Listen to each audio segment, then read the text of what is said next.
एक ओव्हर मध्ये 17 धावा तब्बल धाव फलक्यावरती पाहायला मिळतात. अनुरागच्या विरोधामध्ये तब्बल 17 धावा इथून मात्र बनवल्या श्री 11 चांदाई टीमनं. वैभव थेर आणि मंगेश या दोन फलंदाजांनी अगदी तुफानी बॅटिंग केले पहिल्या ओव्हरमध्ये. पहिल्या पॉवर प्लेला अक्षरशः तोडलाय. इथे मात्र खडे स्टँड अँड डिलिव्हर्ड. बॉल सरळ चाललाय. हो हो वाडा कॅच. काय जबरदस्त बॅलन्स केलाय त्यानं.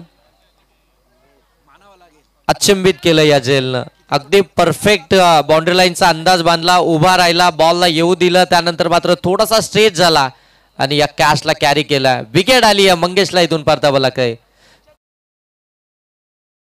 घेतली. लांबी कमी मिळाली आणि त्याच कारणास्तव मात्र ही झेल इथे कॅरी झाली आहे. आणखीन एक विकेट पाहायला मिळते. सेकंड विकेट आली आहे 17 या धावसंख्येवरती. 60 धावसंख्येचा पाठलाग करत असताना श्री 11 चांदाई टीमला.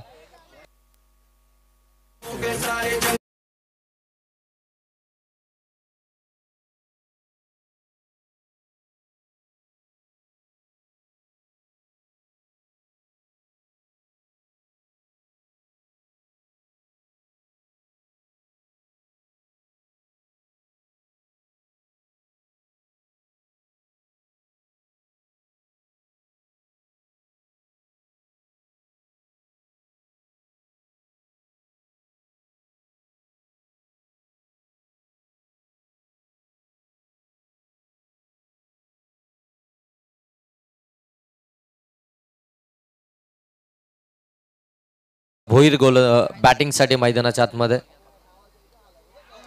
इथे नितेश भोईर मैदानाच्या आतमध्ये गेले का आणि लगेच परतले काय. Back to back wicket.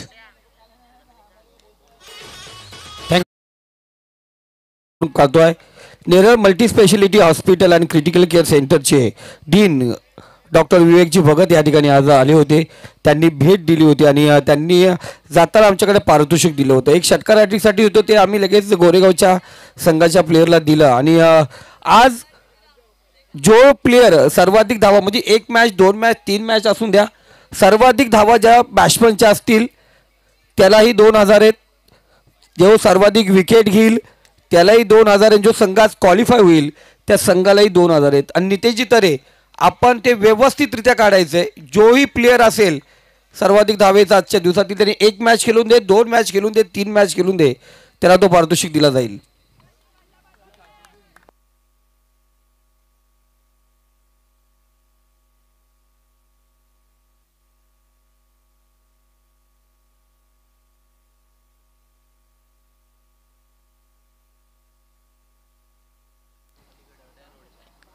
इथे देखील फुल लेनचा ball.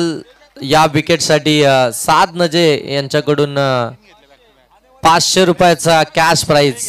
Hat trick complete. Back to back 3 wickets आल्या.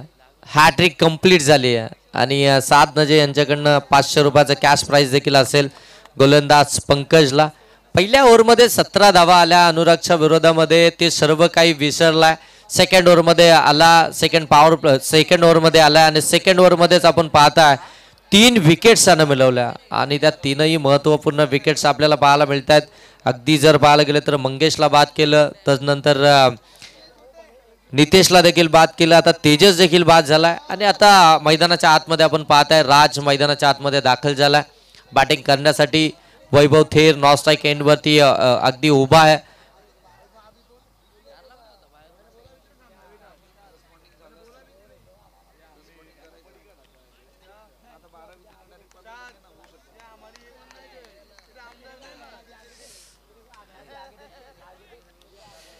पंकजचं हे षटक भरपूर चांगलं राहिलं बडबल बी प्लस टीमसाठी.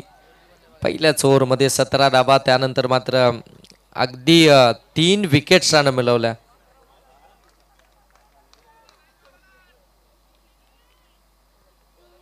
इथून देखील आपण पाहताय बरोबर यष्टांच्या समोर सापडला आणि राजला देखील इथून परतावं लागते. 4 बॉलमध्ये 4 विकेट मिळवल्या. कमालीची गोलंदाजी मैदानाच्या आतमध्ये साकारत असताना पंकज आपल्याला या ठिकाणी पाहायला मिळतोय. परफेक्ट यॉर्कर अगदी आपल्याला पाहायला मिळाले. 2 बॉलमध्ये त्या 2 विकेट्स पाहायला मिळाल्या.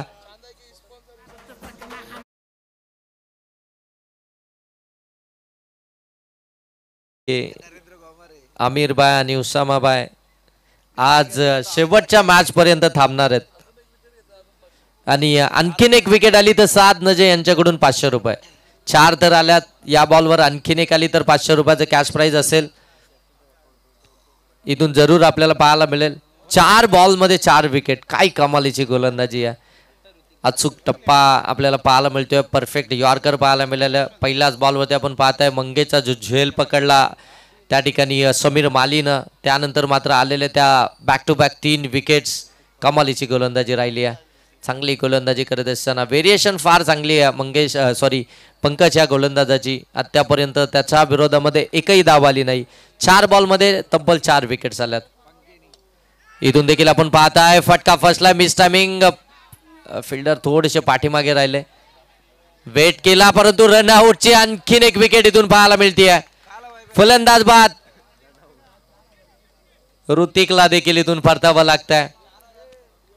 ऑलरेडी 4 विकेट्स आल्या होत्या, परंतु आता गरज होती का खऱ्या अर्थाने या रनची, हा देखील प्रश्न सर्वांना असेल.